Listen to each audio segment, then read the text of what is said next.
I wonder why that wasn't working. Good evening everyone, Mike here, Mike's Unboxing Reviews Now too. I was there desperately pressing the button to get the camera to work, and then I realised that I'm just basically stupid and I was pressing number 1, which is the intro button, not number 2. I needed to have a number 2. That's what it was all about. Desperately needed that number 2. How you doing everybody? Hopefully you're all doing well on this Saturday, the 22nd of May 2021. Hopefully you're all fed, watered and enjoying some cut price meals, especially Matthew Day, as per usual. Well, I haven't seen Matthew Day in here tonight, so maybe the last budget meal is finally taking him out of the game. Talking of taking out of the game, are we going to be getting some graphics cards soon? This is what I am very, very optimistic about. Obviously, if you've paid any attention whatsoever to the news recently, you'll have noticed that crypto has gone, how do we say, kind of tits up. That I think is the friendliest way of putting it.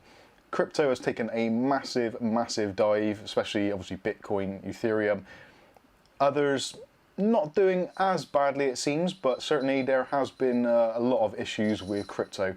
I was looking today and it seemed that I think it was last Saturday, in the US we were looking at around about $58,000 per Bitcoin, whereas today on check-in is around about $35,000 per Bitcoin. That is a massive, massive slide. Now, who do we have to blame for it? Well, you can point the finger in many directions.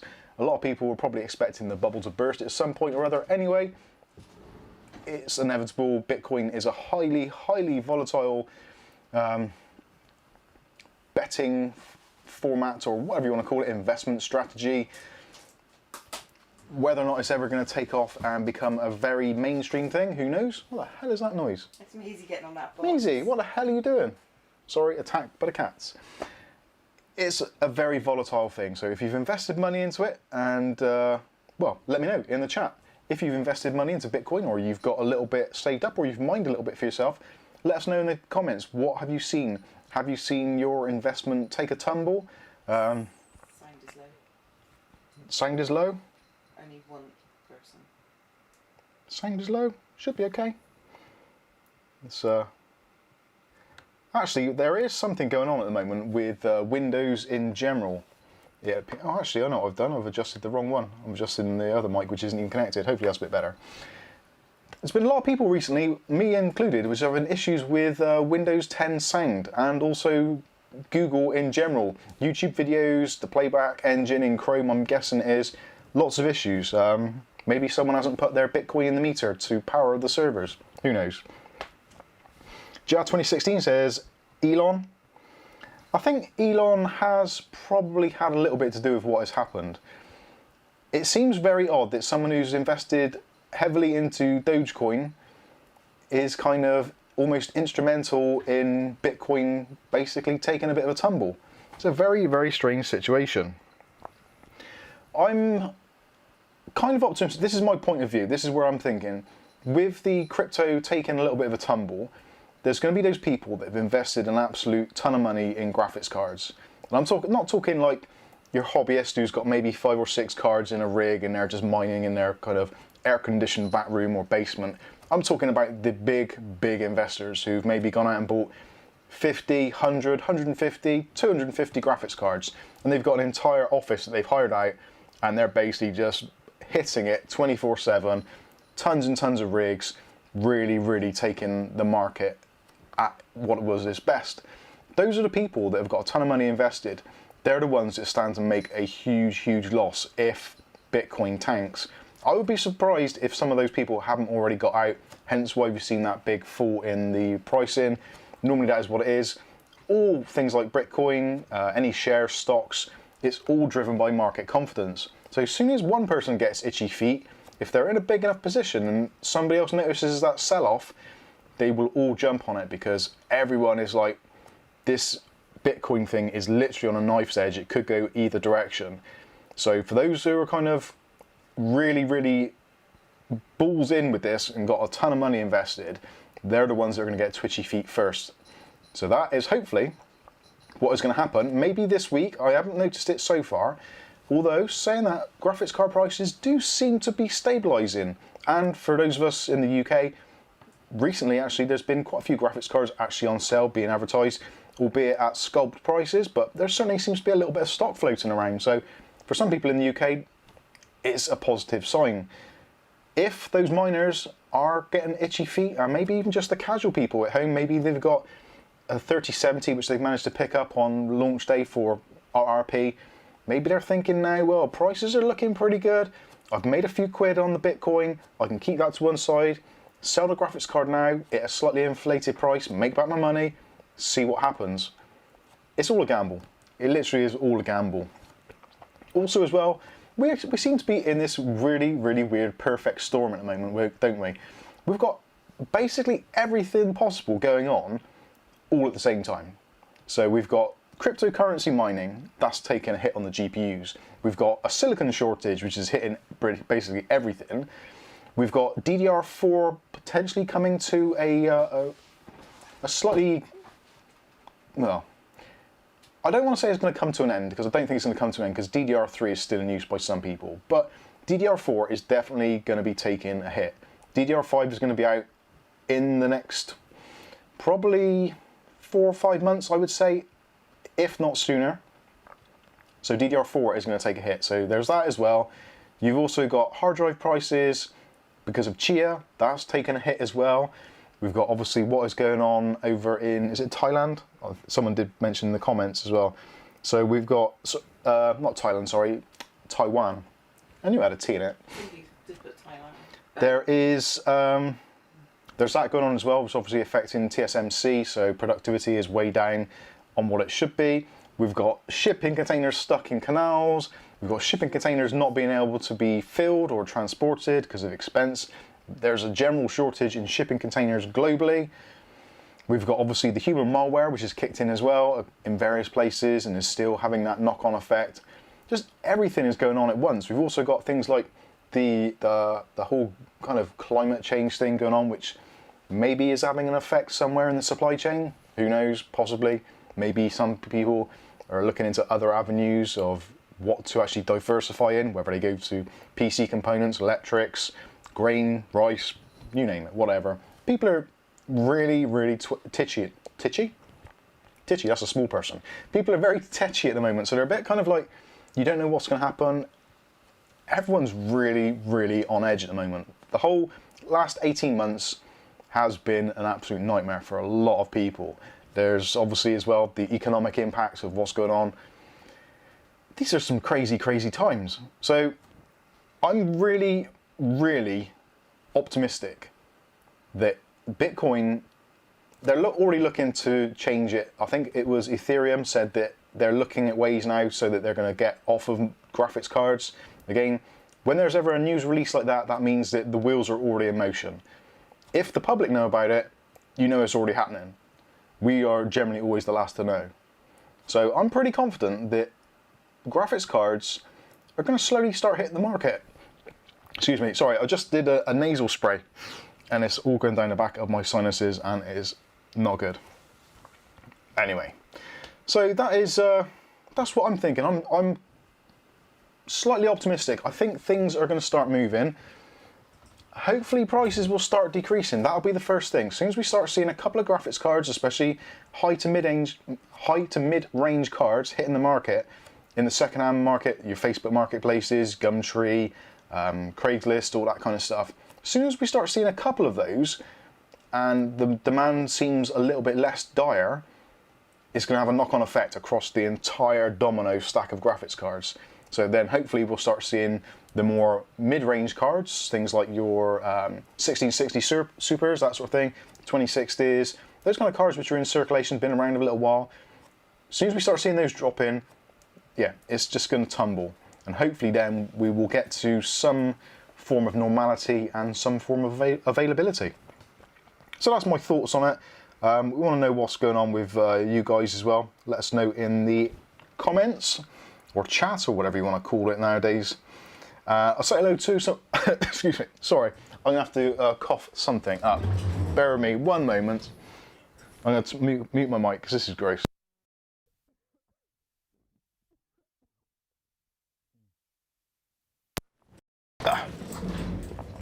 Oh, God. You can tell this is live. I am dying. I'm not dying. Well, obviously not dying, because that's generally a bad thing. So we've got Jad 2016, Mark Berry, Hayden Trent, Ugly Bob, Ghost Adder. Who else have we got with us? Dave Burns. Good old Dave Burns. A certain individual responsible for tonight's intro music. Sorry, Dave, if I've thrown you under any sort of bus there. Mark Berry saying retro stuff seems to be quite sought after now. Yeah, I've noticed that as well. A lot of people getting into the retro scene. Emulation is still massive. It's always been massive. Even since the 90s, emulation has always been a thing. Regardless of what console or computer or platform it's on, it's always been a really, really big thing. And it seems to be getting even more so, especially now where games seem to be developed a little bit slower, less kind of AAA titles coming out on a regular basis, and most games being a little bit samey. So actually going back to some of your games of your youth, for me that would be probably Asteroids and Pac-Man. Yes, that old. Sad, isn't it? Yeah, I love playing that old stuff, and I really should do a emulation box at some point. I keep on seeing videos for it, and it's something I always want to do, but I'm always there's always faffing around to do. So if anyone can recommend a really, really easy to run emulator that runs on very modest hardware and is easy to configure, let me know, because I would love to get involved with that. But it's been a long time since I've used any emulation. I think Main 32 was the last one that I was kind of really into. I don't even know if that's even still going. Anyway, moving on. So yeah, don't forget, if you want any questions, put them in the chat, put a Q in front of it. Also, you can tag Kath in it as well, and she will let me know. Zaire studying, hello to you. Hayden says, what food to order? Oh, don't talk about food. I'm starving now. I wasn't starving earlier, and I thought, I won't bother, I won't have anything to eat. I had some dinner, I'm good. And now, talking about food, I'm absolutely starving. Sky Stalker's with us. Good evening, Sky. Hopefully you're well. Kieran Atkinson as well. Eyes here. That's proper Bristolian.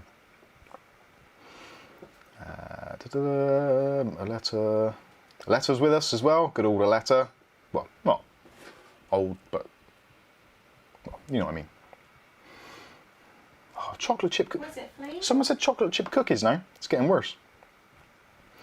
So obviously, oh yeah, another thing as well. We've got some products to take a look at tonight.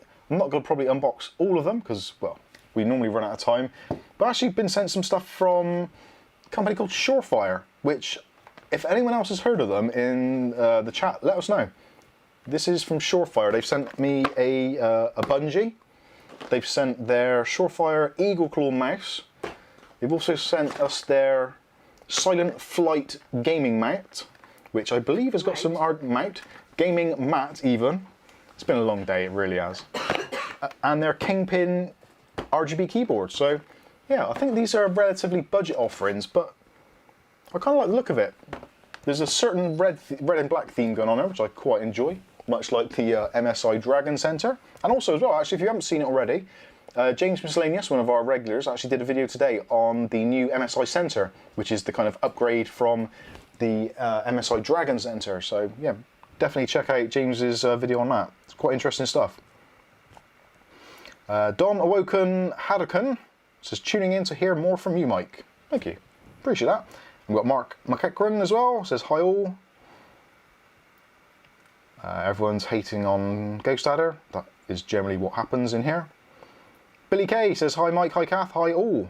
Simon Arden. Simon Arden, what has happened with your name on Hot UK Deals? It just says deleted user 119 something or other. What happened to Sarden84? Jar 2016 says, got that upbeat music. Ah, hopefully you like it. I think the music is going to be one of those things which is very Marmite for a lot of people. That's grim on you. At first when I heard God, dying. When I first heard it, I was like, yeah, there's something about that I really like. So I had asked them to make some modifications to it. I really like it. It's still a work in progress, so yeah. Don't get too irate if you don't like it. Or if you do like it, let us know. ClickTech Kev's with us. He says, hang on, where am I?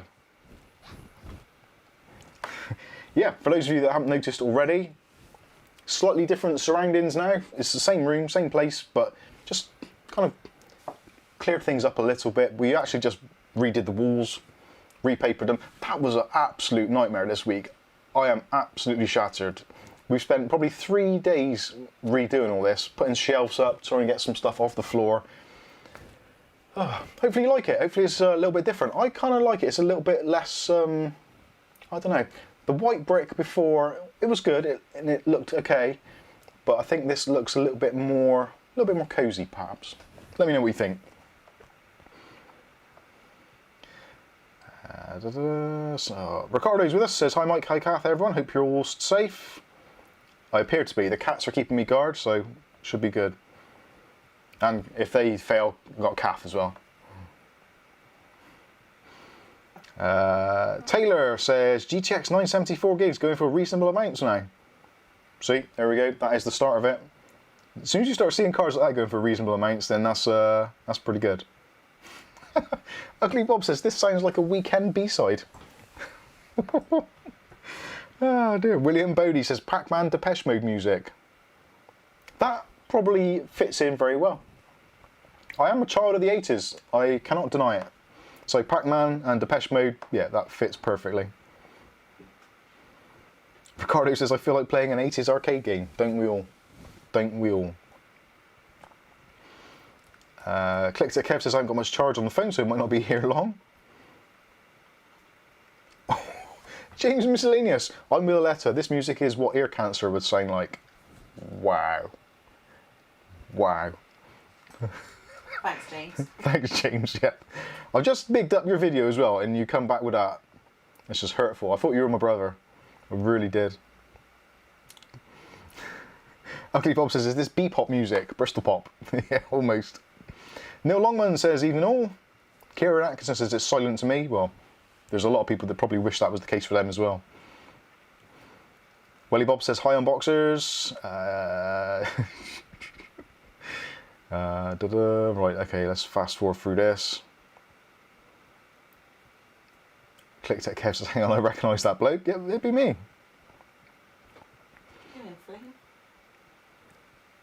Yeah, not afraid to try different music. No, definitely. Sir Soppy Ball says, crypto crash. Yeah, it's I'm almost tempted at this point now, when it has crashed, to actually get involved. Now that the prices are down, actually buy some Bitcoin and see what happens.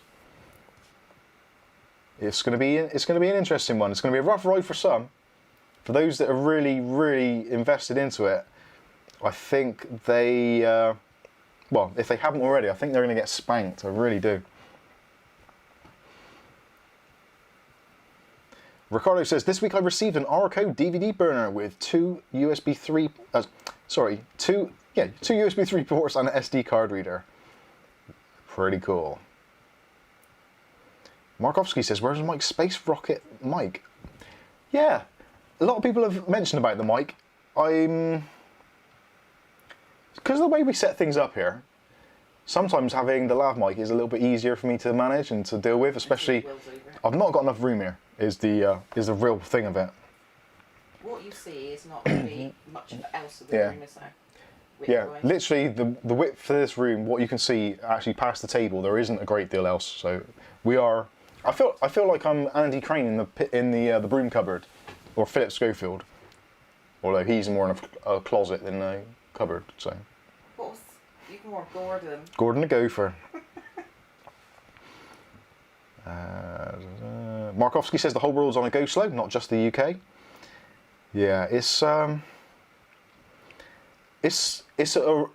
just a PC-centric thing or a tech-centric thing.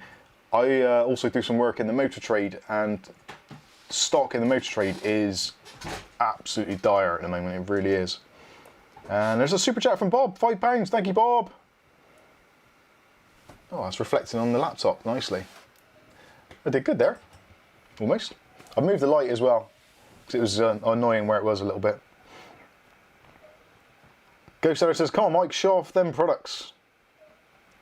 True, I will. Welly Bob says, always an excuse to bump up prices, sick of it to be honest with you.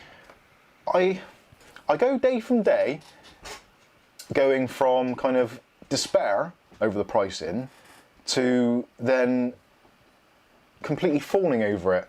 Now, last 2 weeks, I think, or 3 weeks, we've seen some really good power supply deals, and that doesn't seem to be ending. Now, obviously, for those of you that are not aware, there is going to be a new PSU standard very soon, like probably this year. And I would say, looking at the virtual tech fairs and stuff, which we get invited to, which are coming up very soon, I think that the 12 volt VO, which is going to be the new 12 volt standard for ATX power supplies, I think that's going to be coming out very soon. There's already some boards on the market already. Intel make up specs, and generally the industry tends to follow with it. Whether or not they will do now because they're not such a dominant position, that remains to be seen. But generally, apart from BTX, which basically flopped almost immediately, I think Dell kind of went quite into that as well at some point. But BTX is a massive failure. If you're not sure what BTX is, do a quick Google search of it and look at the BTX format. It's essentially ATX, but with basically a different cooling setup. So when you look at a PC standard, there's ATX, obviously micro ATX, ITX, etc. But ITX as a format for the board also relates to other things, including the physical size of the board, including the means of operation, so power supply, even things down to fans. The default setting for a case would be, an ATX would be kind of one rear fan, one front fan in a certain place, so one towards the bottom and the top one as an exhaust.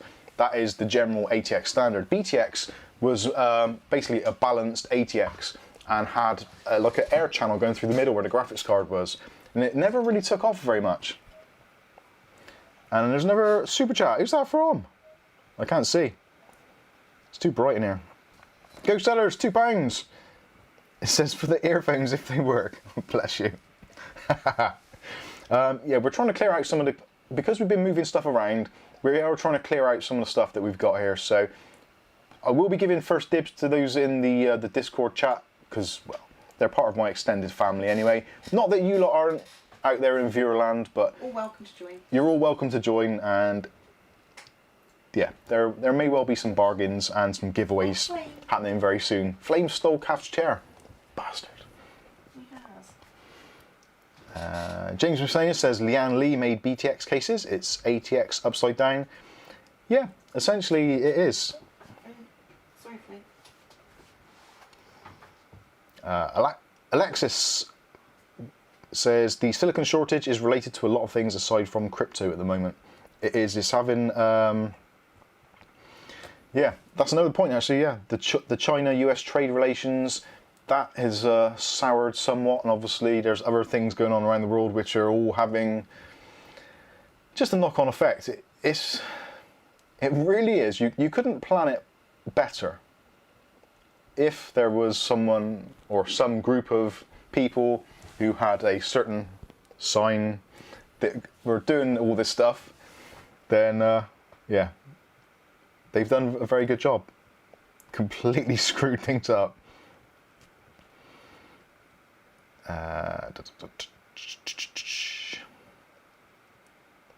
Adam Blind Device says, at Kath Churchill, getting up to turn off the light switch like a peasant, isn't it time for a smart upgrade? She needs her exercise. And they are smart. They are smart lamps, actually, believe it or not. Everyone by saying the magic words. Yes, we do.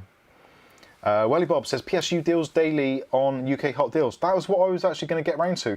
Power supplies are dropping as well, because obviously yeah, that's where I was going with that thought. So the new 12 volt standard is going to be coming out. We pretty much know it's going to be a thing. And I have this almost every day. Not an argument, but a disagreement. When people say, you should buy an expensive power supply, you should get one with a 10-year warranty, or gold rated, platinum rated, titanium rated, or whatever. I don't agree.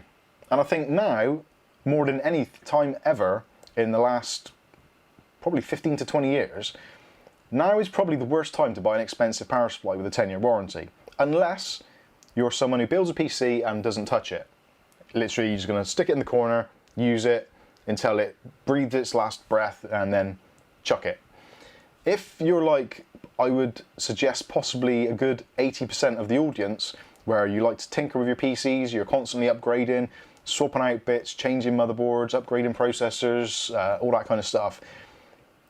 If there's going to be a new 12 volt standard, which will potentially be on most motherboards, if things go to plan, then you're going to be stuck with a really expensive power supply with a 10-year warranty and nowhere to put it, which is going to be a bummer. It really is. Which is why I personally believe that power supplies are dropping in price across the board. Now, it does help that obviously graphics cards have been a thing. People haven't been able to buy processors either, so people are building less systems, so obviously the aftermarket are selling less power supplies. There is that as well. Supply and demand always comes into it. But I think, again, a perfect storm for power supplies. No processors, no graphics cards, new motherboard standard, new ATX standard are coming out. All these companies with shipping containers full of power supplies. What are they going to do? They're going to hold on to them until prices go up? No, that's not the way it works. They need to sell it to turn their investment back into cash or back into bank balance so they can invest in future products. It's the way the market works.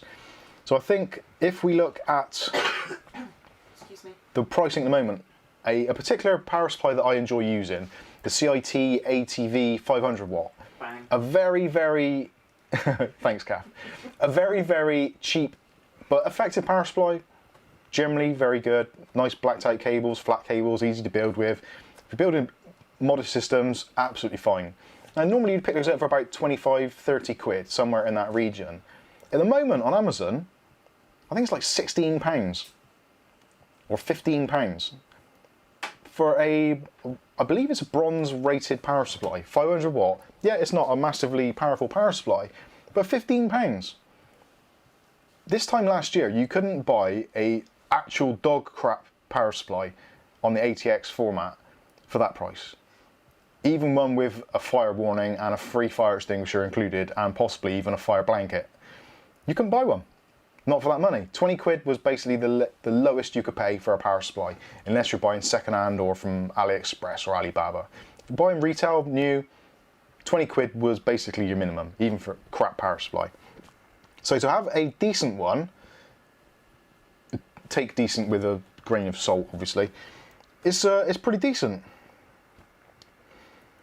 So, yeah, power supplies. We'll take a look at the power supplies. I've got the UK Hot Deals page up on my other tab here, so we'll just have a quick scroll through and just look at power supply prices. But even some of the like really what used to be kind of 150 watt power, 150 pound power supplies are now under 100. So there's definitely something going on with that as well.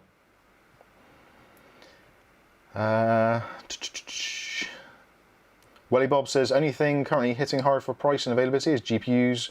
Well, right now, yep. Yeah.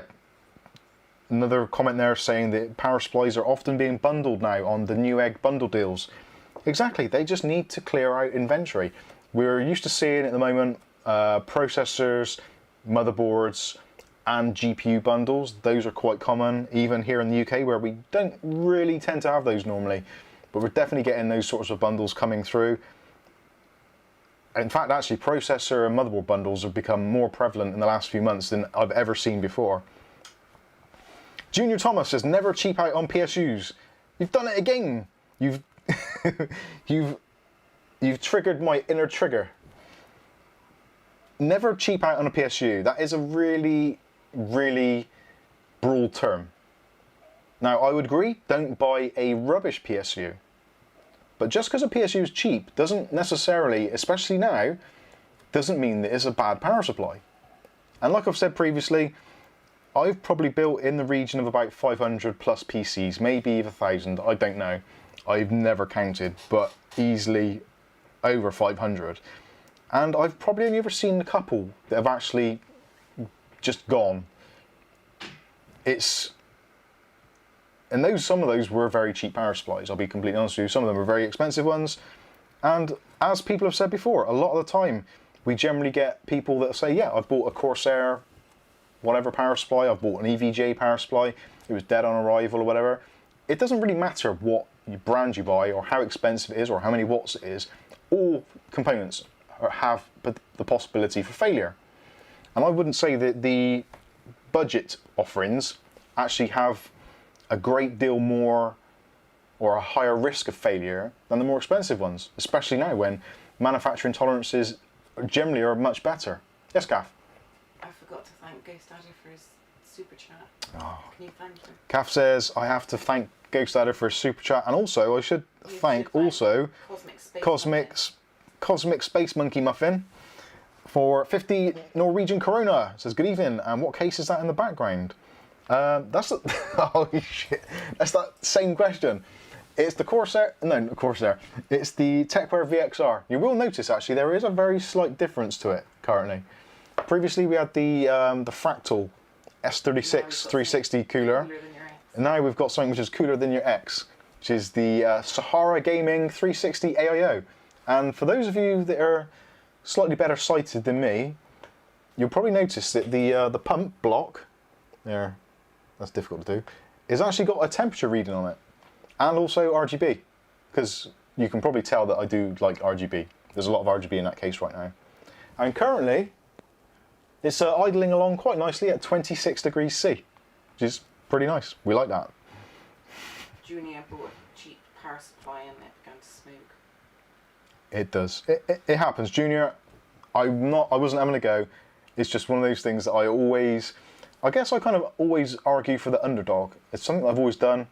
Especially with like budget stuff. I love budget stuff. Anything which doesn't cost me a fortune and does the job, I like. I don't like to see cheap power supplies or budget brands being disrespected purely because they are a budget brand. Because that kind of elitism in PC building, yeah, it's fine, people do it, but there's no need for it. It really isn't. You can get some really good value stuff without spending a ton of money. Stuart Cleary, 20 euros. Thank you very much, kind sir. Says, where are all them PC parts in front of you sent free? If so, you deserve them and more for your content on YouTube. Thank you. That's very kind of you to say. Yes, actually, we do get sent quite a lot of stuff. I've got... It's slowed down. It did slow down since the started. But it seems to be picking up a little bit more. It's going to get more intense because obviously now we've got the kind of virtual CES, we've got all those trade shows and stuff which are happening. I think we've got Synology, Thermal Take are doing a virtual one. What's the other one we were invited to? MSI. Synology. How'd you do that? Sorry. QNAP. There's various brands, they're all doing releases in the next couple of weeks or so. So there is going to be more stuff. They're hitting the market and hopefully they're going to try and start sending out samples and stuff so we can demonstrate them to you guys, which is awesome. JMC Crew Gaming Channel says, hi from Spain. How you doing? Good old Spain. Whereabouts in Spain? We like Spain. Spain's cool. We've been once. Yeah, we went once. Possibly would go again, if life ever returns to normal. Benidorm, cool. Benidorm, awesome. What was that? Grand Bazaar? Yeah, we went to the Hoteles Tropicana Gardens, which is part of the Amigos group of hotels. I love that place. That was awesome. Absolutely ruined every night. Love it. Love it. That was when my liver could take that sort of stuff. I was pregnant. Kath was pregnant, so I had to drink for her as well. Get our money's worth. Got to get your money's worth on those all-inclusives. Alexa says, I feel like the market prices will drop in about 2 months after US I got my stimulus shot goes away. Yeah, for us in Europe, well, us in the UK, I would say more so, excuse me, because we've had the furlough scheme, which is coming to the end in September, I believe, unless they decide to extend it, which, again, flip a coin, who knows, heads or tails. Heads I win, tails you lose. It's that kind of deal. It's going to be, it's a very difficult thing here, because a lot of people have been furloughed, so we're basically just getting money every month for nothing, which is, like, kind of good, but we've got to pay it back. We're gonna pay it back, literally. We are going to get absolutely hammered in taxes in the next few years, or inflation, or both, probably both. So, with you guys in the US getting your stimulus checks, it's a different thing. I guess some people who get the stimulus checks are just going out and spunking it straight away on PC parts. What are your brand of fans behind you? I assume that's... No, what fan is it? What fan is what? It might be those. Ask Dom which fans is Oh, right, okay. Yeah, the stimulus checks, I think, for there's a lot of people out there which need those stimulus checks like crazy, because it's effed. It is literally. Let's have some Fs in the chat for the economy right now. It is, I don't care what anyone says, everything is ruined at the moment. There's been a few people that have made a lot of money in this last 18 months or so. Very few. But those are a very, very niche group of people. Most people have been kind of scrubbling by, getting by, going into their savings just to pay bills and stuff, which is not good. And again, it's not good for the economy. It's definitely not good for the PC race as well, because the people that would normally be spending their extra income that they've got, which they normally would either save or whatever, those people aren't buying parts anymore. So they're not recycling their older parts. So the second-hand and used market is drying up. In the last few weeks, I've never seen so many FX processors for sale on the used market before. Even back in the day when they were kind of going from FX to AM4. Even then, I don't think I saw as many FX systems on the market as I do now. And people are wanting crazy prices for them. I would certainly not recommend going down that route as well. Captain Chocky's going. Captain Chock, thank you for sticking, putting up with me. That's the one. Speak some Welsh. Speaks in Welsh. Yeah. Araf.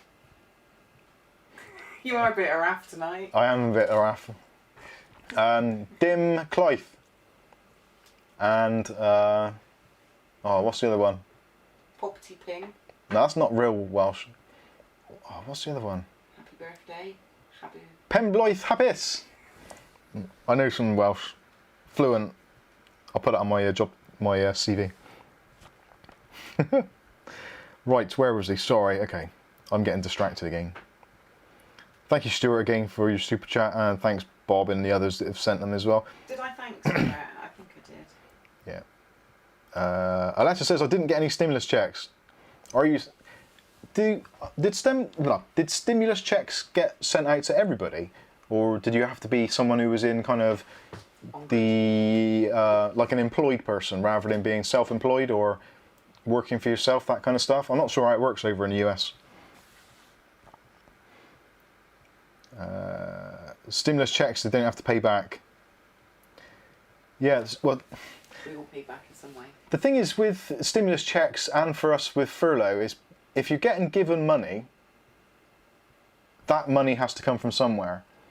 Generally that would come from the emergency funds, or would be taken from one section and then at a later date they will up taxes or do something to recoup that money to put it to what it was supposed to go for. Or potentially if say for instance there was X amount of billion for schools, roads, infrastructure, all that kind of stuff, they might turn around and say, well, okay, well, we don't necessarily have to rebuild this school. Maybe we don't have to redo this road or create this new road or this new bypass or new rail track or whatever. So some things might get put on hold, but generally, because those things have been kind of pre-planned and kind of most of it prepaid for to some extent, most of that stuff probably will have to go ahead. So the money's going to have to come out of taxation, which basically means me and you, Kath, not the cats. Yeah. Mark Berry says, endless government debt, print more money. That is a trouble as well. They are printing more and more money. So that, unfortunately, again, makes us into that perfect storm territory. So if they're printing more money, that means there's more of it in circulation. So that means money is effectively worth less. So that puts inflation up, prices go up. So your money is worth even less than what it would have been if things just got more expensive in the shops, because your pound or your dollar or your whatever your currency is worth less and less because there's more of it being printed. Much like Bitcoin. That's why Bitcoin is a little bit more stable in terms of actual value, because there's only ever going to be a certain amount of Bitcoins in circulation, or at least so they say. So once all the Bitcoins have been mined and then it's just used as a currency, it will probably be very, very stable, because most people won't want to risk it inflating or deflating too much to try and keep it as it's what it's worth. But kind of like gold. Gold is always worth the same. and silver. Most precious metals are generally worth the same, although the value against the dollar that you're buying it is different, but that's due to the inflation, not the actual price of the actual piece of metal, or whatever it's called, gold, silver, Metals. platinum, whatever it may be. Anyway, that's enough of that depressing Can stuff. they see those lovely cooling fans, please? Can they see those lovely? Yes, you can. Let's have a look at some of these things, because we've talked a lot of trash already for nearly an hour, which is par for the course for me. So we actually got sent these from good old Uggs. Ugly Bob sent us these Cool Moon 120mm RGB cooling fans. Now these were a relatively budget offering. Yes, Kath? Link, please, Alex. Yeah, send Kath the link so she can put it in the videos. These are particularly cool looking fans, hence the name Coolmon. That's almost like a thing you'd say to someone, hey, that's Coolmon. That could be your theme tune name. Cool. So they come with a remote control. They come with a RGB controller hub thing, which can take up to 10 fans plus a couple of LEDs. No pass-through on these, which seems to be very much a reoccurring theme these days of not having pass-throughs on a lot of devices. But depending on what you want it for, some people will be absolutely fine with that. It has got the dreaded Molex connector. Molex. Ah! Don't want Molex. Molex is not good. I blame Bob personally for the Molex situation. But what we do have is these particularly blingy looking fans.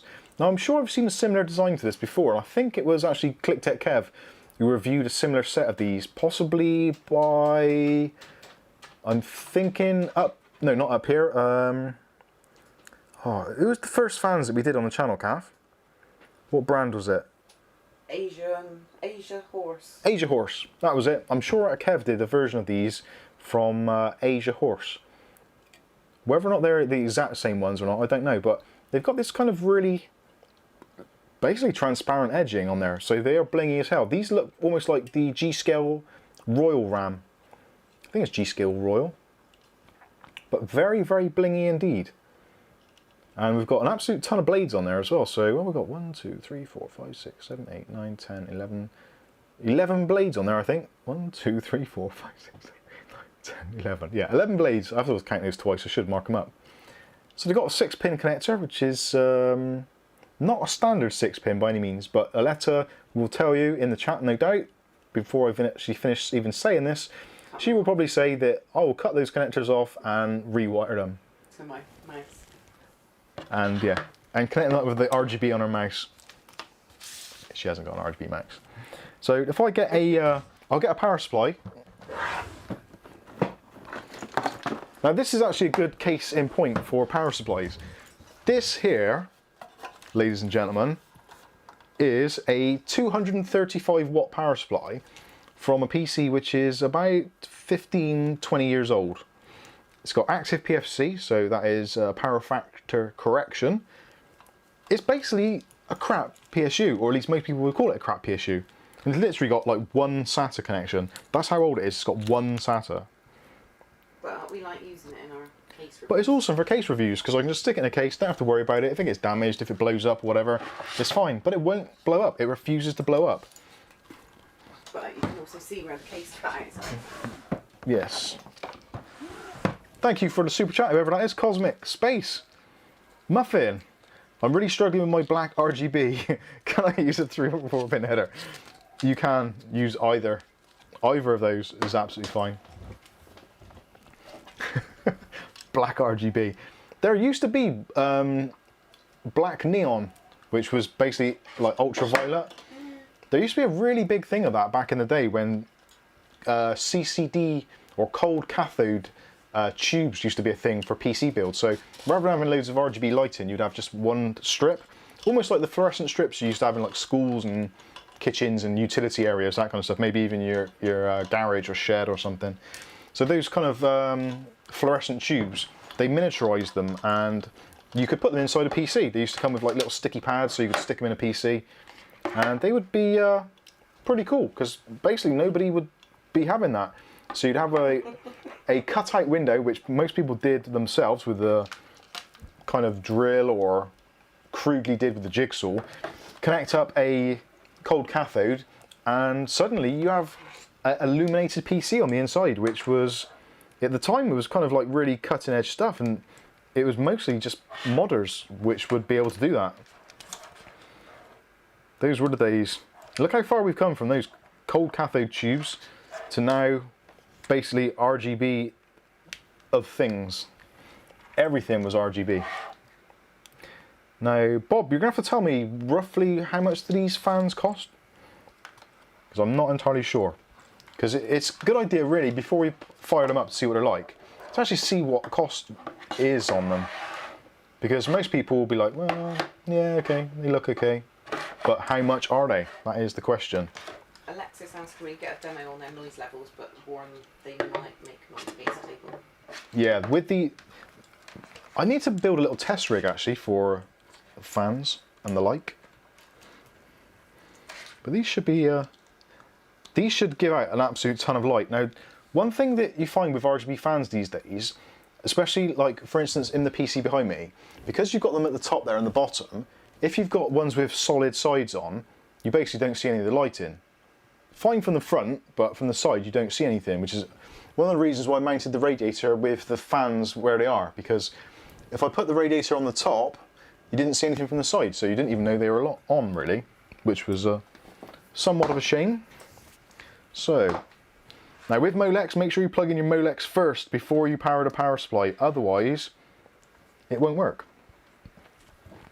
And actually, we're going to put that so it's not going to be... Ghost Adder, I think Ghost Adder's had his like injections or something today. He's been very negative. Very negative towards the music. No doubt Dave will give him hell for that later. Negative towards Greg's. Oh, tell you what, if I plug this into the mains as well, it will be considerably brighter. Rookie mistake. I was thinking, shit, is it broken already? This is where... Bang! Asshole! Don't do that! Sorry, Flamey.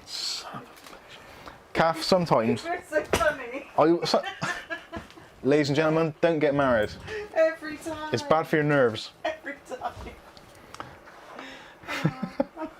You proper jump. I did jump. Oh dear. You see Ugly Bob's coming. What did Ugly Bob say? He's had a 6-inch jacket. Oh dear. Right, so you can probably see the... actually, Kath, do you want to kill the light a sec? Thank you. Cool, they are bright. Oh, they are. They're very bright. Never does them justice, does it? The camera They doesn't... look awful on camera. They do look You see 'em? absolutely shite on camera, unfortunately. Let's pull them back. So, yeah, they're pretty bright. Let's pull the doodah out. So, you can set them to white. Cool, they are bright. And what does the modes do? So let's put this auto. That gives you all kinds of unicorny puke. Brightness. Ah, actually, yeah, if I turn them right down, they look better, don't they? Because the camera can open its eyes a little.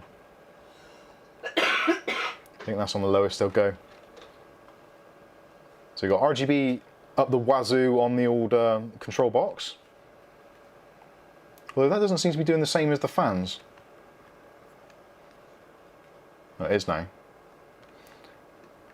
So you've got pink, red, yellow, blue, different things, etc.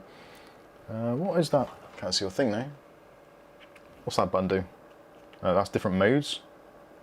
I'll stick with unicorn puke like that. Ah, that's fan speed, so you can change the fan speed. So that is with the fans, clearly you can see they're off. So if I hold this close to my microphone, to give you an idea of what they actually sound like. I'll do it from the side. Actually, that looks pretty cool from the side, doesn't it? Is that coming through on the camera okay? Not as good as in real life. That looks amazing. That does look very They pretty. remind me of those sort of like, is it like 90s lampshades you'd have in your hallway? Yeah, that's awesome. Good choice there, Bob. Right, so fan speed 1.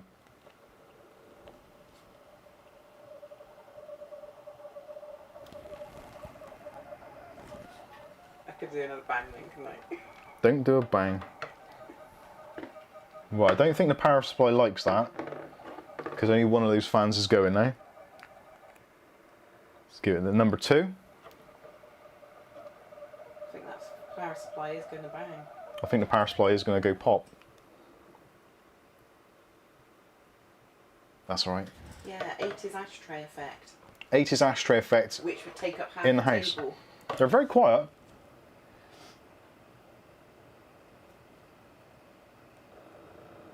So that's the next speed ramp up. A little bit of noise coming through it there. I think that's mostly where it's coming through the table. So yeah, virtually, actually pretty silent. Put them on the table, you'll hear the noise, the rumble. Is that on full? Yeah. You see the RG LED on there. So you got off, and you got on button, and back to auto. They're pretty good. I do have to say. Actually, is it making those go mad on the back? Oh, it has, isn't it? Yeah, and mine. So is mine off. Her calves has gone mental as well. Say about the table that resonates or whatever the word is. Right, so, yeah, there is resonation through the table. So if I lift them up, so that's on full speed. That's actually really quiet. They're not moving a huge amount of air.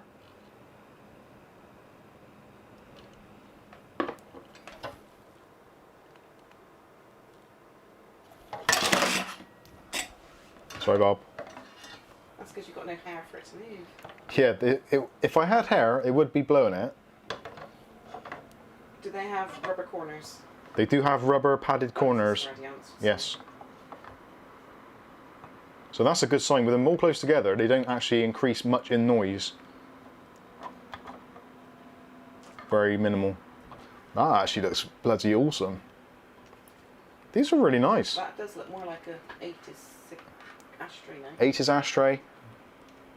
Why didn't they have RGB one? I don't know. Have I broken the RGB now? There we go. That looks good. I like those. Pretty darn cool. RGB directly related to game skill, obviously. Correct.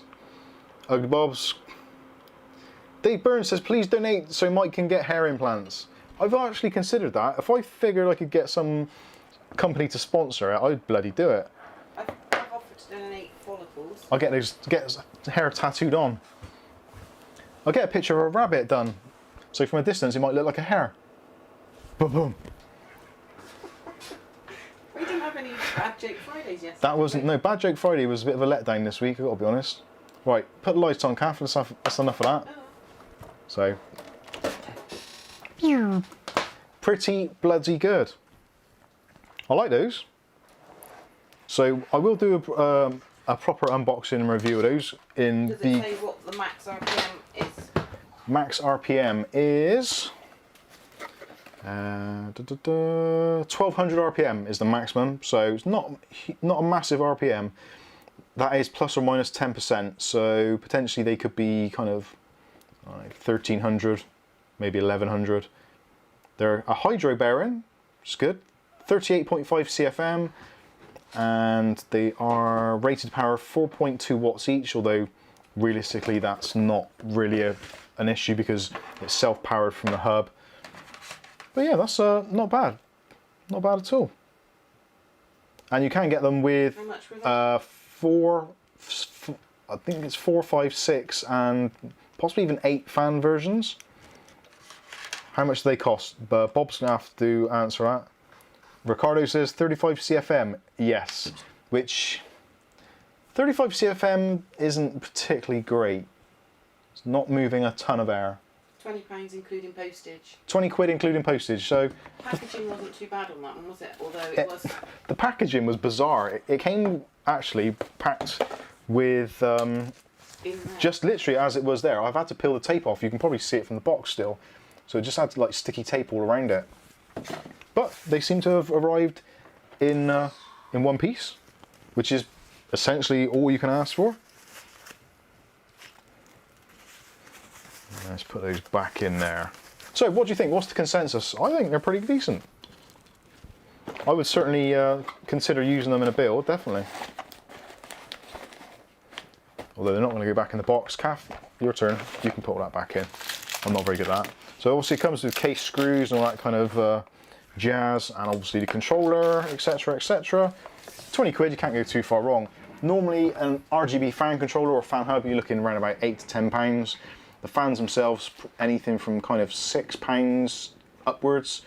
So I would say you probably got, what, 18, 20, you got about £28 worth of value, maybe £30 of value if you cut the cost really down. So 20 quid posted works for me. Not bad at all. It's even better. Cheers, Bob.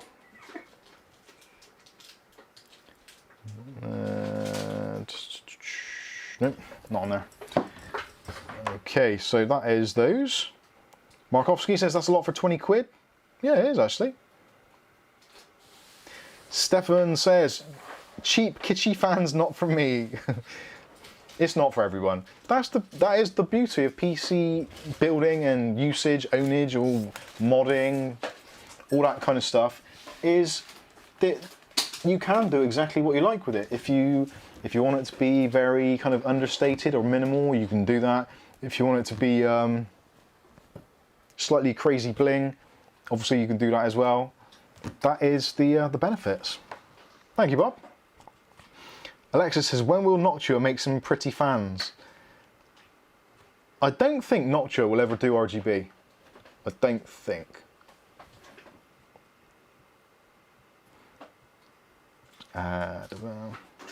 Not radiator fans, that's for sure. No, they're definitely not. Ghost Adder says, pretty good illuminating hub though. Yeah, the illuminated hub is somewhat of a, I don't know. I don't think there's many people that would actually have it on show. You'd have to do some particularly good wiring or to have a case where it allowed it to make sense of having that hub. But the fact that it's there, it's awesome. Cosmic says, Mike have to shell out on some G-Skill Trident Z Royal CL14 3800 MHz RAM. Yeah, I don't think that's going to happen in the foreseeable. Oh, Matthew Day's in there. He says sets from 3 to 6 fans. That's also. James Miscellaneous says hydro bearing might just mean that they put the sleeve bearings together whilst near a river. I can't get it to make That's brilliant. Absolutely brilliant. Dom says it's usually around 2000 RPM on most good ones. Yeah, I think 2000 RPM on most fans is probably going to be to the point where it is a little bit on the loud side. I don't think I've seen a fan which was quiet really anything over about 1500 RPM. I think when you get to about 1500, that's when things do start getting a little bit on the noisy side. And yeah, James says, hair's overrated, Mike, don't do it. Okay. I'll go with that. Few Picards in the world. GMC Crew Gaming Channel. Yes. I'm struggling on what AMD board to go for with a 5900X.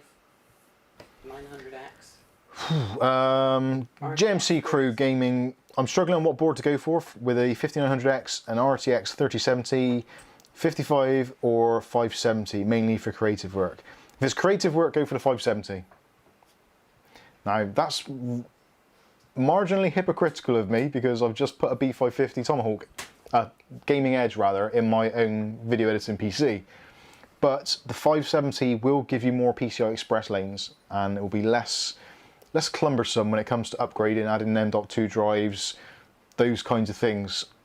With the 5900X, you've got tons of PCI Express lane options there.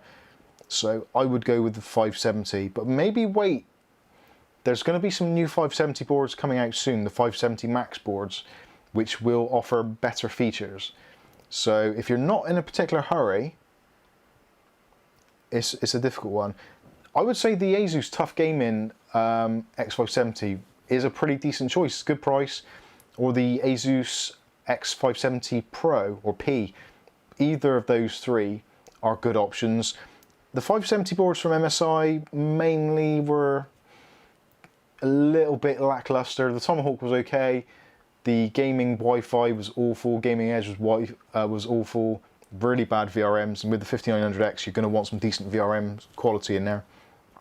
So, Gigabyte have done some decent X570 boards. Although I've not personally owned any, so I'd be hesitant to say, yes, get one. But the Aorus Elite, I believe it is quite a decent one. That gets some relatively good reviews. I personally would say, yeah, I would go Asus. Asus X570 boards. You're going to pay a little bit more for them, but generally they're actually really decent. And depends what your setup is, and if you've got a, I know some people like to stick with one brand all the way through, so depending on what other things you've got on your PC. Yeah, I do. James, oh, go on. Sorry, Aletta's got some baby chickens, ducks and turkeys. There you go. There is some RGB. There's some advice for you all there. If you can't buy PC parts, go and buy some animals. Get some livestock.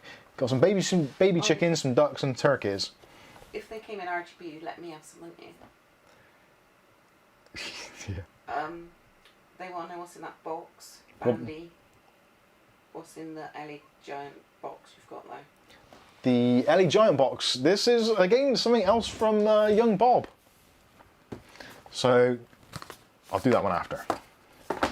So this is a mini Peripheral 2.1 Bluetooth. Is it Bluetooth? No, I don't think it's Bluetooth. Is it Bluetooth? Wireless connection. Yeah, it must be Bluetooth. What's your favourite? I'm not too sure actually. Is it Bluetooth, Bob? This is what Bob uses on his desk setup at work, I believe.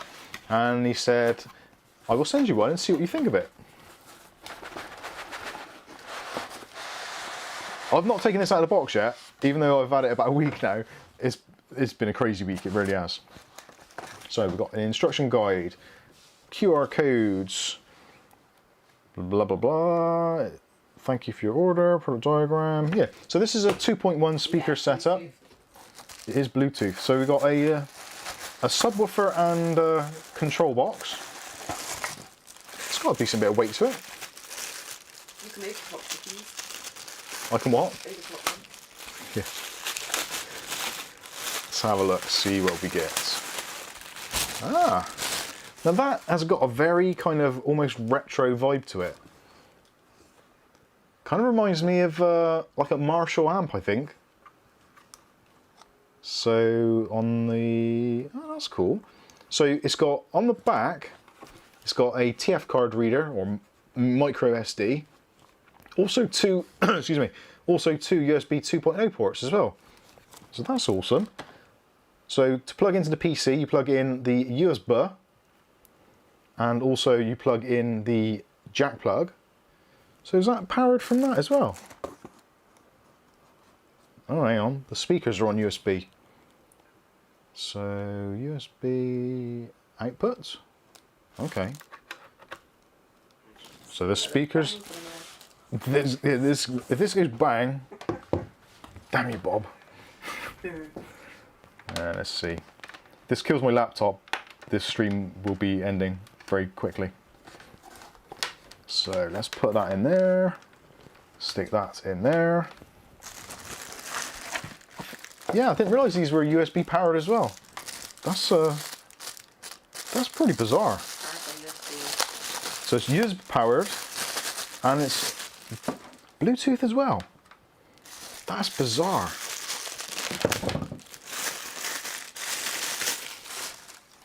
Those are cool little speakers, and actually I think they're designed, yeah, to mimic the. You can't really see that, can you? I do apologise. Put it on top of that box. Put that box nearer. These ones.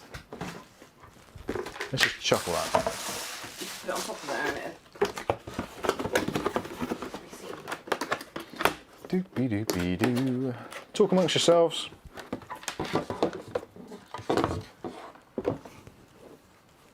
So, box isn't big enough. I want a refund. You get the idea. So, yeah, it's a cool little speaker setup, isn't it? You can see the two. It looks like there's 2 speakers in there. There can't be 2 subwoofers in there, surely. I thought it was a headset. It's a headset. Yeah, you strap these cans to your head. Feels some Velcro. I'll Velcro them onto my lustrous locks. Should we do it? So, what do we got here? So we've got volume, treble, and bass. Take the plastic off where it sounds like a Dalek. There's a power button. Oh, that's different. Play and pause. 2 woofers in the main unit. That's pretty incredible. If only I had some music I could play. Sorry. Let's see, have I got something here? What have I got? Live stream stuff. Oh, better turn this down. I don't want to blast myself.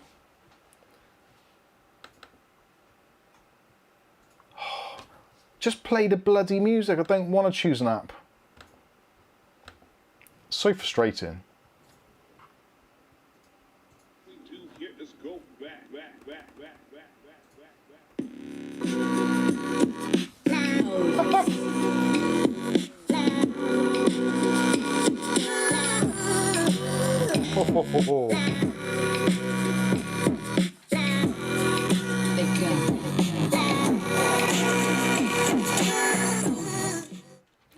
Rip neighbours. Yeah, they got a lot of bass to them. How long are the speaker cables? How long are the speaker cables? That is a very good question. I'll have to undo them to find out. Do you have to base and travel all the way up to get the best output? That is the top. So that's just the bass there. It's got a bit of mid-range to it as well though.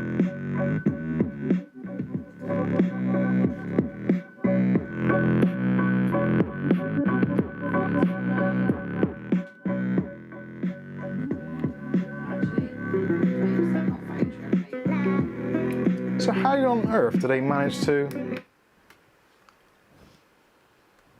And the control buttons work in Windows. Oh my goodness.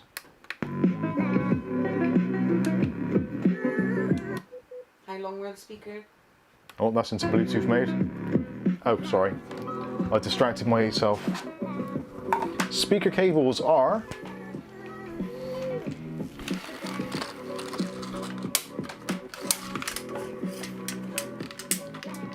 longer than my arms almost. Just over a meter. So technically that's 2 meters because as both speakers you can split that wire. You see, split that, so if you have this in the middle you've got a meter each side of the subwoofer or the group to actually connect them. That's bloody good. These are awesome. Stuart's had the same PC speaker since the Dell system in 2001. That is, considering these are USB and you can connect them by Bluetooth, that is USB will cause ground loop if pretty cool. user and speakers share the same ground. Yeah, because I can't hear, normally you can hear a little bit of a, there's a little bit of a, let's turn it right up. There's a little bit of a hiss there, but certainly you'd have to be right on top of it to notice it. They're 32.98, but a 20% voucher is available. Ah.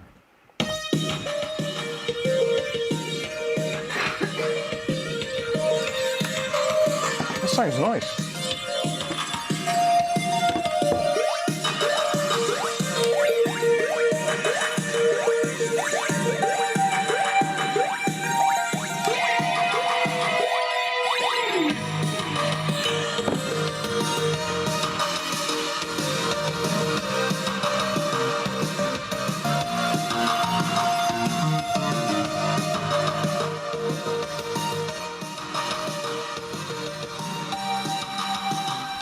Not bad.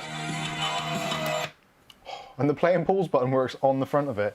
That's actually particularly handy. If you've got these set up and you've got them on your desk and you're listening to something at work and then your phone goes, rather than having to scrabble for your mouse and find the mute button, you just go. That is pretty cool.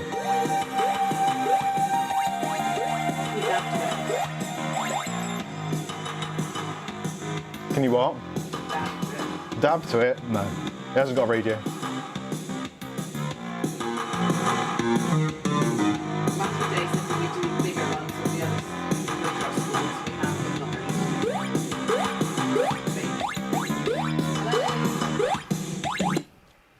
Yes. McFly. Yes, McFly. Did you do the bigger set of the truss ones? You know the answer. I know, but you need to say it. Okay. Matthew Day, yes. We did do the larger 2.1 speakers of the trussed ones, and you'll notice my thoughts on those when you see the thumbnail for the video. I wasn't overly complimentary, is my my honest answer. So I think definitely, what do you think? Thumbs up for that, I think? Not bad at all. Not too bad at all. Well done, Bob. Dave Burns, cringe.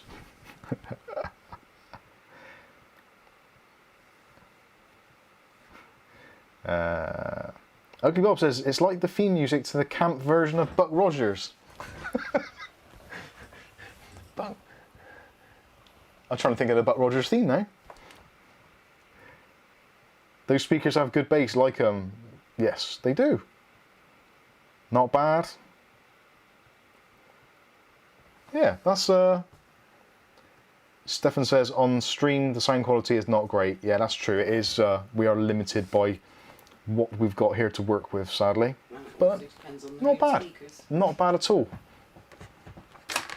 And another thing to bear in mind is this is just using the USB power from the laptop, which, because it is a laptop, is not putting out a lot on that USB port. It's a shame really you couldn't power them or get the signal to them with USB as well, like have an option for a separate power brick, which you probably could do if you wanted to. You could probably split that down into USB data and USB power and then split the two, and then you get even better sound because obviously you're getting more current going through it. But yeah, pretty darn good. Nicely done, Bob. Oh, I gotta pack that away somehow. Another job for Calf. Oh, come back, yeah, I think Bob just said that. What, another job for Calf? Yeah. Who said I was like an Alexa? Yeah, somebody said that. Alexa Calf. Right, let's have those back. So I think at the moment Bob's 2 for 2 on that. That's pretty good. Yeah. What else have we got to look at? So this is something which I'm actually. Some of you may have seen this already. This is Endgame Gear. Not a very well-known brand, but they do some really good stuff. Quality peripherals, which I love the peripherals. I don't know why, but it seems like the gaming industry or the gaming market just doesn't really, or just hasn't seemed to pay much attention to Endgaming Gear. They don't do a great deal of peripherals, so there probably is that to it. There's a limited range, but what they do is actually really good. Now I did the XM1R recently, which was a refresh of their original XM1. And I said to them at the time, I said, it would be really nice. I love the mouse. It's a really nice feeling mouse. It's really responsive and all that kind of stuff. But I really miss RGB. So they said, well, we do actually an RGB version of it. So, oh, send me the damn thing. So they did very nicely. So Endgame Gear, this is the XM1 RGB. Lightweight mouse, which a lot of people like, so 82 grams. It's got a up to 16K sensor. That's the Pixar 3389, which is pretty much the best gaming sensor for mice. Less than 1 millisecond analog switches, etc, etc. I'm actually really excited to see what the RGB is like on this. I love RGB, you know that. If you're not into RGB, then you probably won't appreciate this as much as I do, but hey, what the heck. Cool, that is light.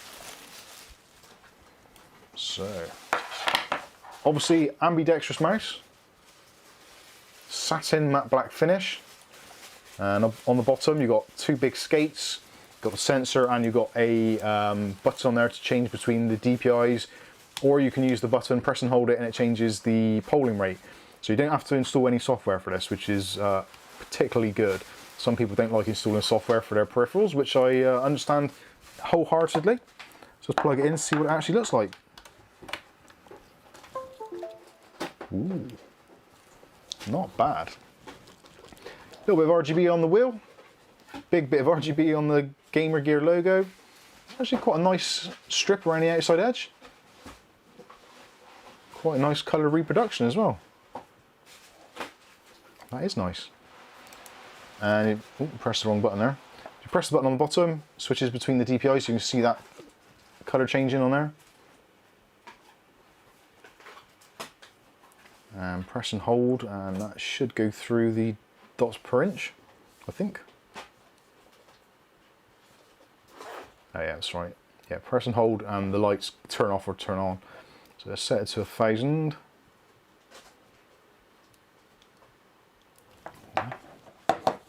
Really nice brick. Ooh, ooh, that is nice. Being a left-hander, I really do like this because I can, well, you can see there, so my ring finger I use in things like CSGO, I use for reload and drop weapon. So the front button on the side is drop weapon, the one at the rear is reload. So I can be playing and give it a little nudge on the side. Yeah, that's actually quite nice. I'm looking forward to playing some games on this. And it's a little bit rough on that surface. Probably down to the desk being absolutely awful. That's better. Now I've got rid of the dirt off it. Slides really nicely. That is nice. I'm looking forward to trying that. It's a shame they don't do a keyboard to make a nice set of it. Ricardo liked your Thermaltake RGB wireless. Anyway, so that is very good. We are liking that. So tomorrow, after I finish work, after I've spent probably about 3 hours answering all the YouTube questions that I haven't done today, because I've been working. I've done some. Kath's done some, so bless her for that. So yeah, when I've done that tomorrow, I will be spending the majority of my Sunday evening either passed out of sleep because I'm shattered, or a bit of CSGO with the mouse to see what it's like. That is the beauty of having a YouTube channel. You can actually play games and kind of get paid for it in a ridiculous way. Not paid obviously by the company because we don't take payments from companies, but we do get money from obviously viewing and stuff like that. So yeah, pretty decent. I'm looking forward to this. Kath won't hear anything from me tomorrow night. That'll be it now. There'll either be Zeds or the sounds of Russians on a CSGO server. So happy days, we like that. James Mussanian says, Mike's a Southport, never knew, friendship over. Screw you, hippie. James says, wait, my son is left-handed, friends again. Hey.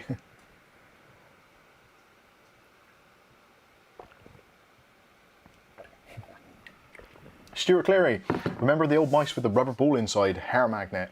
Yeah, the original Microsoft mouse, the 2-button version with the ball in the middle, and literally every couple of hours you'd be little turn, release the plastic tray, the ball would fall out, then you'd clean the ball, and then you'd look at the rollers. You had one roller for the X and one for the Y, and it would always have like crap on it. So you, like with your finger or whatever, just brush it off, and you'd be with these little bits of dirt on your desk, and you flick them to the side, wait for the cleaner to come pick them up, or be a responsible adult and put them in the bin. Or me. Or get Kath to do it. And then you'd be off to the races again for another hour maybe, depending on how dirty your desk was. Those were the days.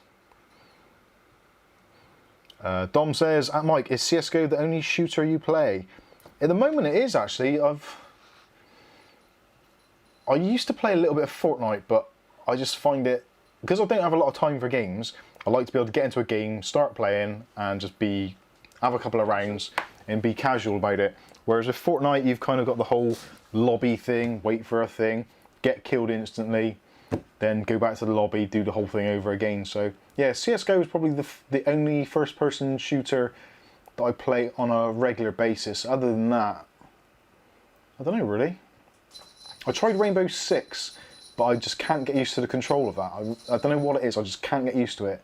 It frustrates me because I like the look of the game, but I just can't seem to get the control down. But you're good on that British stick, weren't you, on Harry Potter? Yeah. Harry Potter, I can play that. I couldn't do it. I couldn't do that broomstick thing. You had to always get me past it. Ugly Bob says, CSGO, not fancy playing a good game. There isn't really any others. What other shooters are there? First-person shooters, which are kind of fast-paced and skill-orientated, where you don't have, like, pay to win. You have that Monica game. Yeah, probably.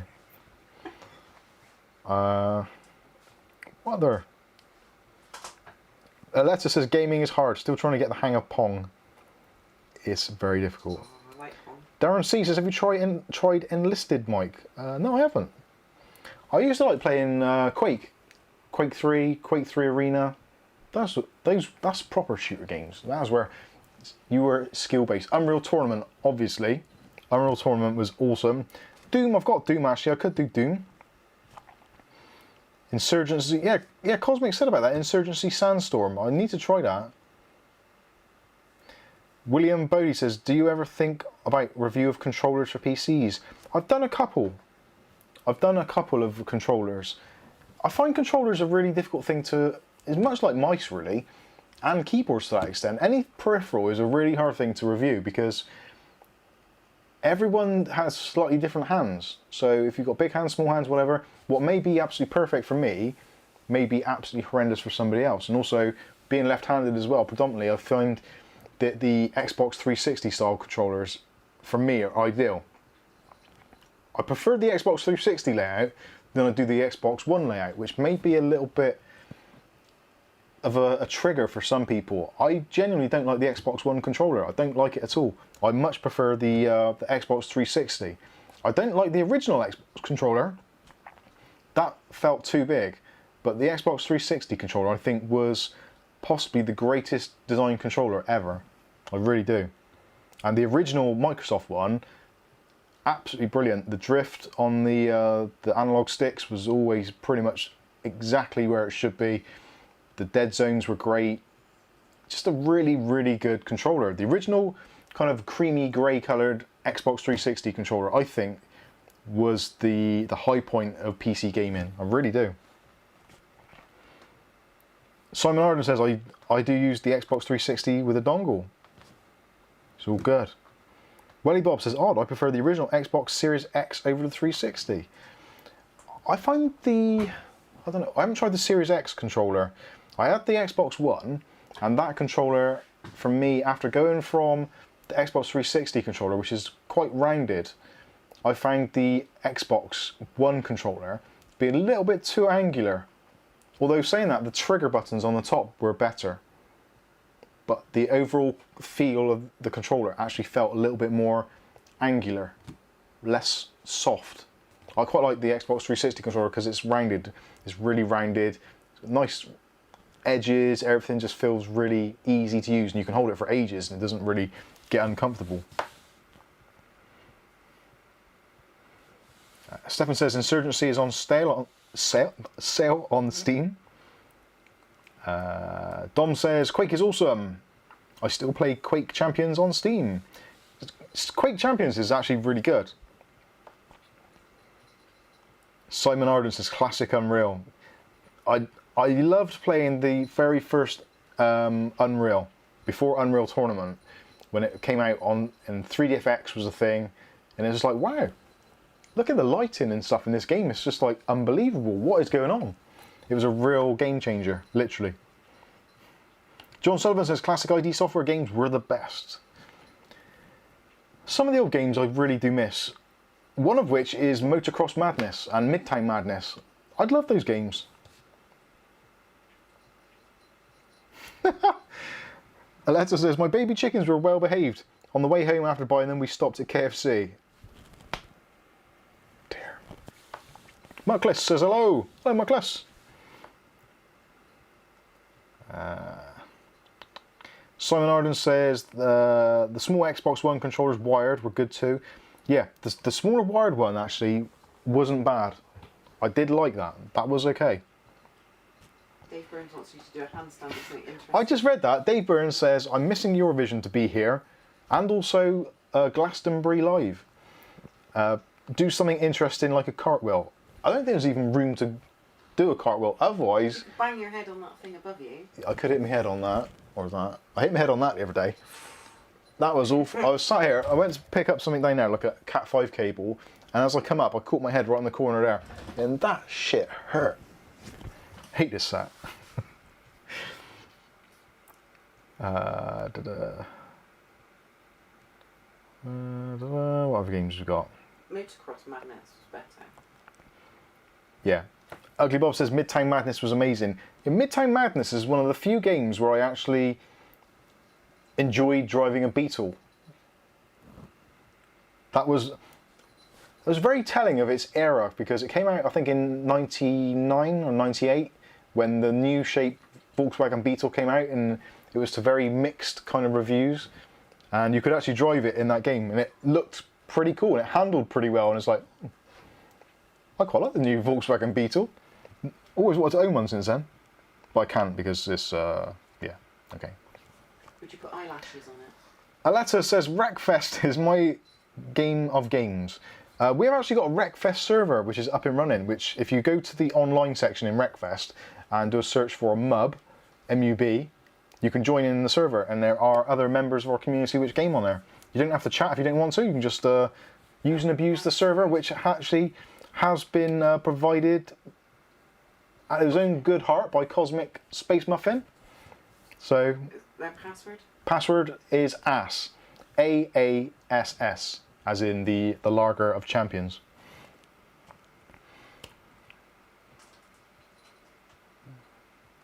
Darren C says, my favourite game of all time, Lords of Midnight, 1984, Mike Singleton. Don't think I've ever played that. Have you played that, Kath? What's that, sorry? Lords of Midnight? No. I've never even heard of that until now.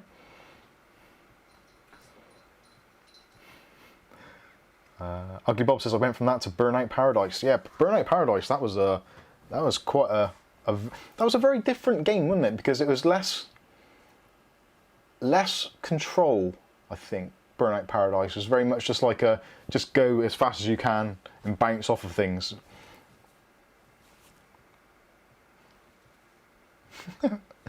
Oh dear.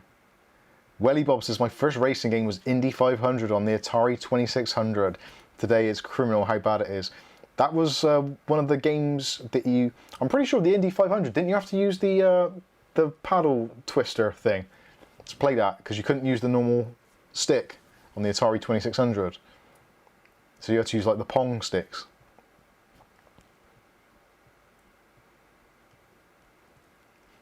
Stuart Clary says, Wreckfest on the PS5 and LG OLED CX55 looks amazing. Kept on getting overtaken because of the setting sun scenes. Wreckfest is a genuinely beautiful game. It really is. Lords of Midnight is a real classic. Never heard of it. Yeah, I've never heard of Lords of Midnight. What sort of game is it? I'm not sure. Welly Bob says paddles, yes. I thought it was. Ugly Bob says showing our age, lol. Yeah, there is a certain kind of group of people now. I don't want to say boomers because I don't think we're boomers. I think we're more Gen X, possibly, who were in their kind of maybe age between around about 10 or so in the mid 80s. So if you're in that kind of young age, in your single digit figures or maybe in your very young teens, in the late 80s and mid 80s, it was an absolutely crazy time because you had all these things come out. You had the Nintendo, you had the Atari 2600, you had, what else did we have back then? Commodore 64 was a little bit later, but around that sort of area. So the computer explosion was literally just like boom everywhere. The UK was a really, really hotbed of technology. We developed loads and loads of computers, and between America and the UK, I think I would be probably right in saying that we kind of led the way globally for the semiconductor industries, and actually computers and stuff like that. So yeah, it was a really, really cool time. Darren C says, I was 17 in 85. Yeah, so you're possibly in boomer territory there. Dom says, I was born in 88. I left school in 90. That's saying something. Wally Bob says, in television, yes, in television, the ColecoVision. That has a rather checkered history as well, because that was originally going to be a joint combination with, I think, Nintendo to begin with. But then something went wrong and they all went their own separate ways. It's bizarre. Yep, we've got the Spectrum 48K, got the Dragon 32, What was that thing? Commodore 16 plus 4, all those kinds of things. What was that thing you had with the controller built in the TV set? Oh yeah, there was the Vectrex, which was by MB Games here in the UK, which was a little screen, probably about this tall, CRT screen, which with line graphics on it, like vector graphics, hence the name Vectrex, because all the games were vector based. But it had an audio chip in it, a sound chip, so you could have games with actual realistic synthesized speech, which was incredible at the time. Yeah, it was the early days. It's very bad now. If you look back and actually play some of these older games, you generally will be upset of how bad they actually were. But at the time, they were brilliant. One of my ones which I find most disappointing, I think, is Outrun. The classic arcade game, Outrun.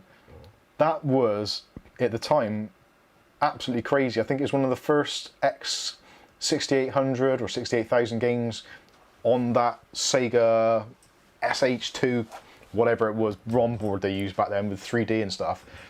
And at the time it was just, oh my god, this is amazing. Hydraulic steering wheel or force feedback steering wheel, a gear shifter, actual pedals that you could drive the car with.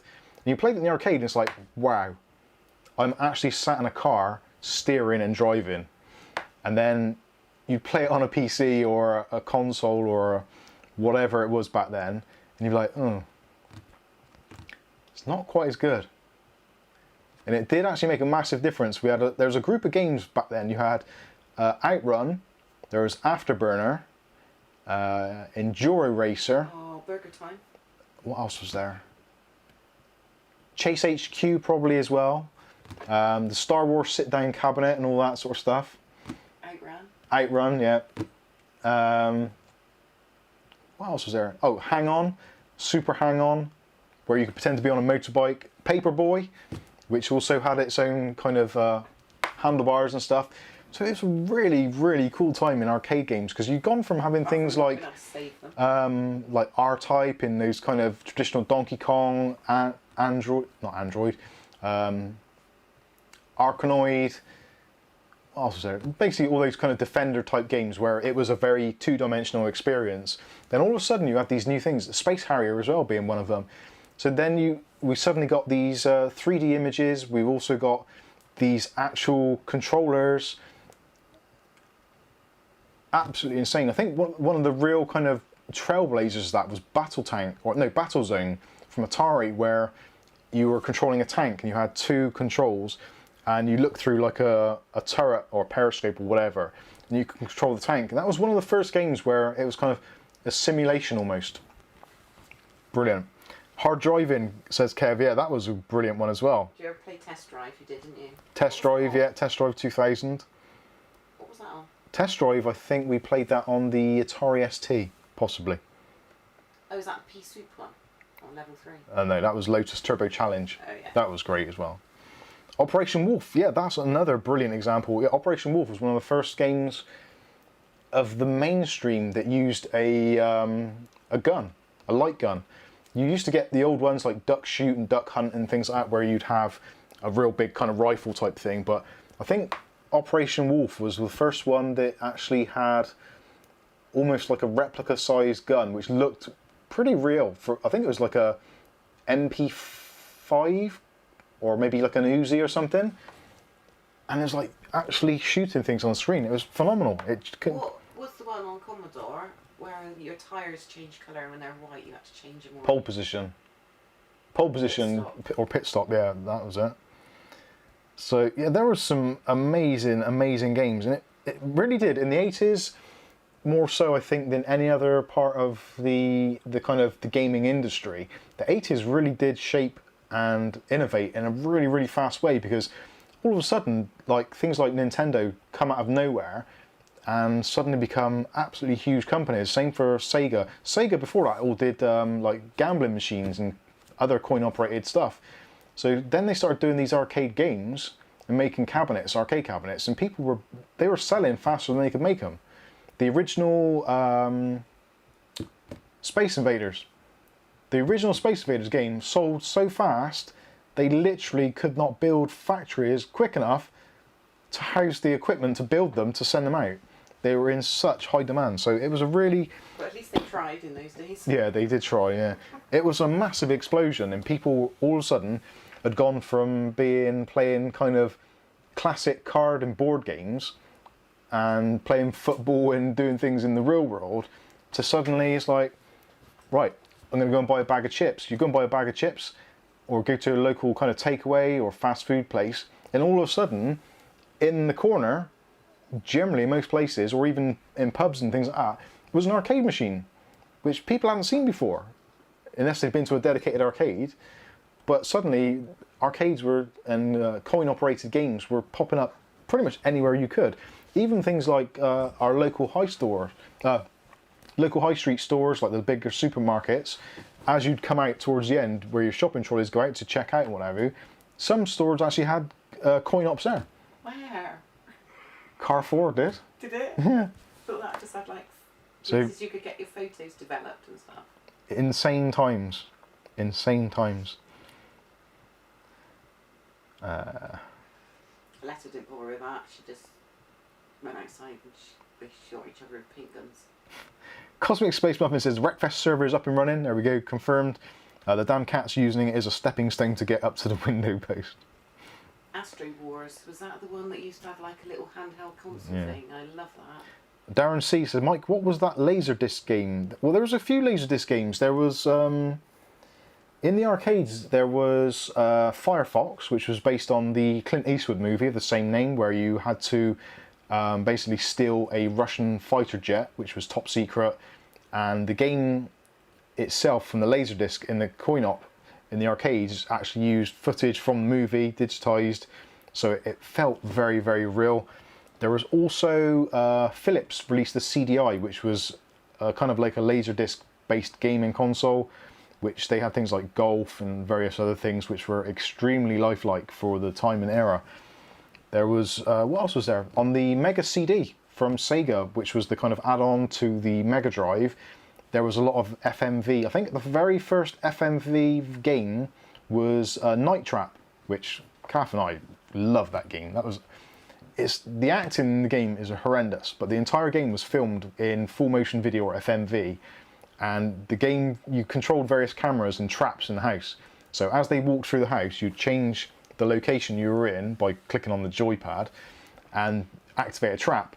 And it's absolutely horrendous game if you think about it, but because it used full motion video, it was just like, wow, I'm essentially watching a movie that I'm controlling. And it was completely groundbreaking. It got banned in a lot of countries, actually. And what else? There was Sherlock Holmes, the Tale of Sherlock Holmes, that was on the Mega CD as well. Essentially the same thing. They filmed an entire film with various different endings, and again, full motion video, so you could play it and watch it. And because it was on CD, you had crystal clear CD audio, which was absolutely brilliant. Liked that a lot. Dennis J, Mike, is the CPU 3700X compatible with the RTX 3080 Ti? Yes, it is. When it will be in stock, it will be, yes. I remember the name of Alex the Kid, but I don't think I've ever played Alex the Kid, no. Ian Taylor is with me on that one. Says, hi Kath, my first computer was a VIC-20, then a BBC B, followed by a PC 486 SX25. My first actual PC that I owned properly was a VIC-20, which the VIC-20 was a horrendous machine. It was a cut-down version of the Commodore 16 and the Commodore 16 plus 4. The Commodore 16 had 16K of RAM. The VIC-20 had 4K of RAM or 3K of RAM. So if you wanted to play certain games, you actually had to buy a RAM pack to plug in the back to give it extra memory to actually play the games. It was a cut-down version of the Commodore 64 as well. Remember video shops, you need to go buy games. those were the days. I miss those days. Jet Set Willy on the Spectrum. A lot of these games, actually, for those of you that want to play these games and don't want to go through all the hassle of downloading emulators and that, if you go to archive.org, I'll put a link. you can actually go and find those individual games in archive.org, and you can play them within a JavaScript window or a window of some sort. You can play pretty much all these games in their original format, because most of them now are vaporware or freeware or whatever. Hayden Trent says E58 5800 for life. Okay. Ugly Bob Dragon's Lair. Yeah, that was that Laserdisc game as well? I think it might have been. Outlaw Fett says all good, Mike. Yeah, not too bad, mate. Not too bad. Tron arcade game with the light cycles. That was exceptional. Welly Bob says Scramble on the Vectrex. Loved it. Oh yeah, Scramble on the Vectrex was awesome.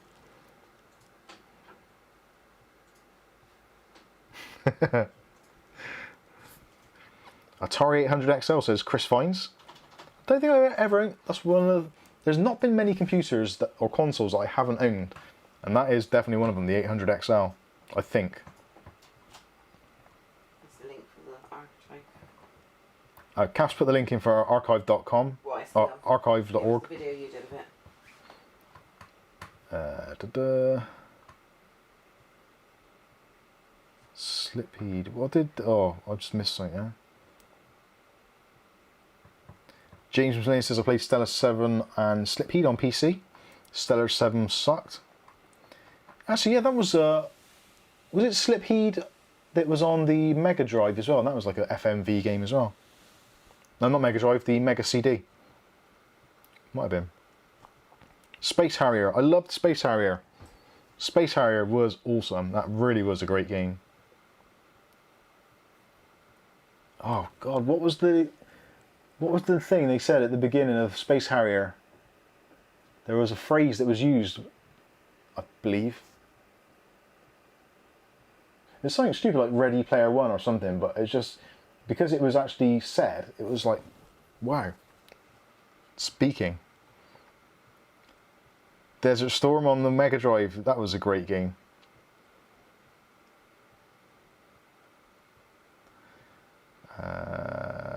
Darren C says my first machine was the Texas Instruments TI 994A. I remember. I think I had one of those briefly from Tandy, but it didn't work, so it went back.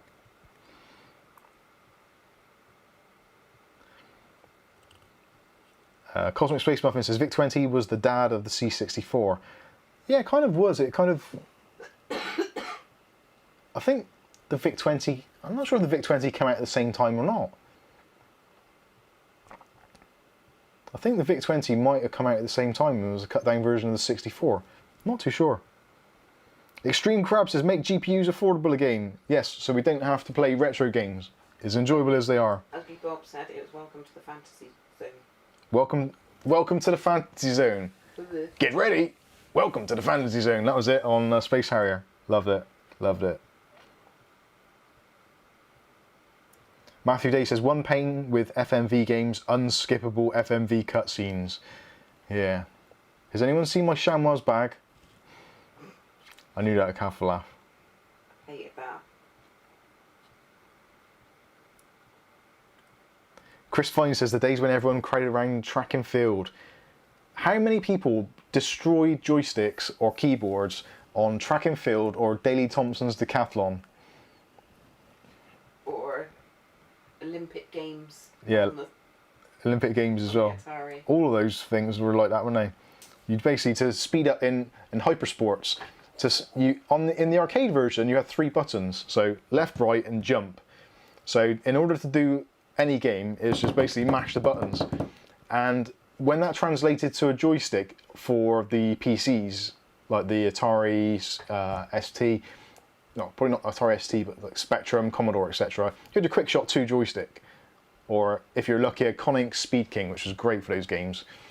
And literally, you'd be just like waggling the joystick like crazy, trying to jump, and then smash the fire button to jump over things. Joysticks literally got destroyed. Matthew Day, all your base are belong to us, which is from, I'm not sure what the original game that's from, but that kind of got taken into CS Counter-Strike for some kind of meme on Counter-Strike. Madness, madness. Love it. Street Fighter 2. Street Fighter 2 was... they've had so many versions of Street Fighter 2, haven't they? It's like 30 versions of it. Micro Switch joysticks. Yeah, that was a thing. Quick Shot 2 or something, wasn't it? Quick Shot 2 and Quick Shot 2 Ultra, which had the turbo button switch.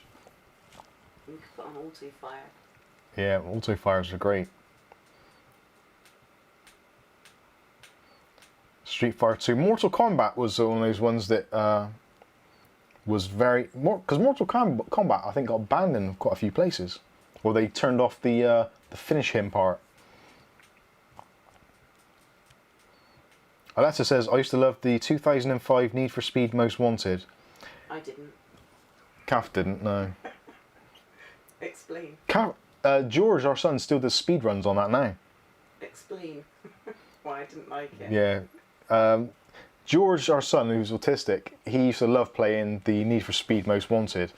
And I got to a certain point in the game so he could unlock basically everything and play where he wanted to. But for some reason, we put it onto either Kath's computer or my computer, or something happened.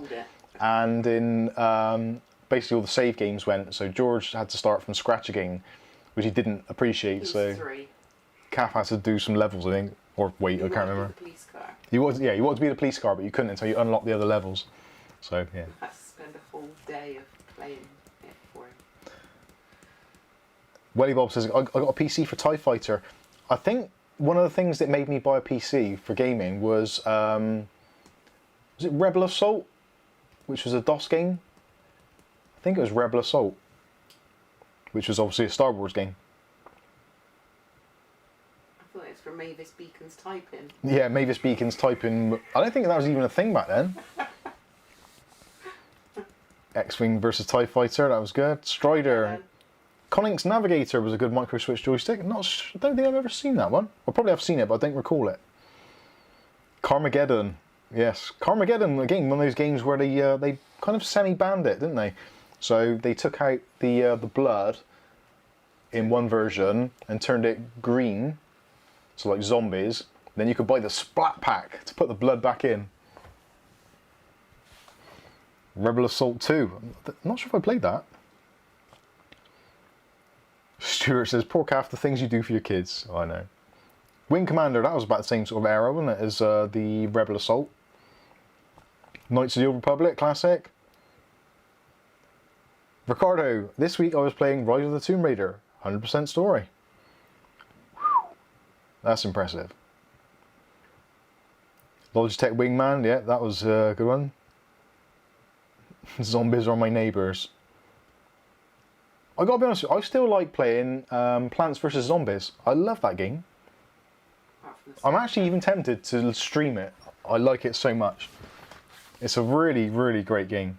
Who would watch me streaming Plants vs Zombies, the original Plants vs Zombies? It gets high pitched. I do get a bit high pitched for that, yeah. Ronito, will there be a 12 volt to 12 volt VO adapter? I don't think so. Possibly. I wouldn't rule it out altogether. But the whole point of 12 volt and the 12 volt VO is that in the 12 volt VO, all of the kind of downsampling from 12 volt to 5 and 3.3 is done on the board rather than in the power supply. So if you've got a power supply which is already doing it, you'd want to then disconnect all of your 3.3 and 5 volt rails in the power supply, which you can't really do. Thank you. So yeah, that would be an interesting one. I'm not too sure. I did that as something which actually crossed my mind actually. Clinton Davis says, the original Command & Conquer was one of my first PC games.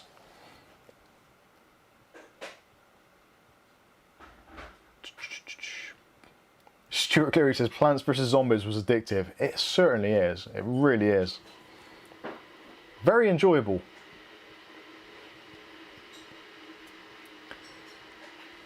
Neil Longman says I loved Seventh Guest. I've not heard of that.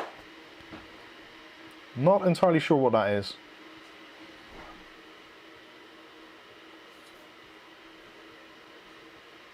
Right, it is 11 o'clock exactly, so I think being the fact that I've got to be up for work tomorrow morning, unbelievable.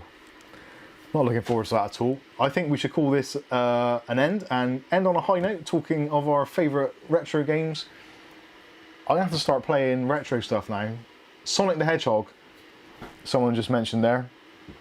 I genuinely love Sonic the Hedgehog. That was one of those games where you'd have like 3 or 4 of you all sat down, all taking turns to see who could do the levels the fastest or get the furthest. And it became a real kind of phenomenon, those actually turn-taking games where you'd get a load of people together, much like the Atari, I guess. But yeah, very... I miss Sonic. It's not the same on a PC, I don't think. It's got to be played on the original Mega Drive. Hayden's working tomorrow as well. Ooh, never mind. Eurovision results. Eurovision results. Yeah, Eurovision results. Wyoming, Nupwa. I think that's going to sum up our entry. Be interesting to see what happens with a certain country beginning with P, and a certain country or place beginning with an I. I'm not going to say it, but you know what I'm thinking. Even if they're in it at all, I guess they probably are. Maybe, I'm not sure. Anyway. That's Aletta's birthday, is it? Tomorrow. Oh, happy birthday for tomorrow, Aletta. 21 again, awesome stuff. Right, yep, that is going to do it. So thank you all for the super chats. Don't forget to leave a like on the way out. Do appreciate all that stuff. And as always, comment. Leave a comment. You will get an answer, as long as it's not in someone else's comment. I find it difficult to find those, but if you ask a question, you will certainly get it. So yeah, thanks for the super chats. Thank you all for spending your Saturday evening with us. Hopefully it's been enjoyable. I've had fun. Absolutely shattered, but it's been fun. And Kath says thank you as well. I did take it, so. She's saying that. So I've been Mike. This is Mike's Unboxing Reviews and How To. And hopefully we'll catch you in the very next video. Thanks for watching. He says trying to press the button. Did I press the button? Yes, I did.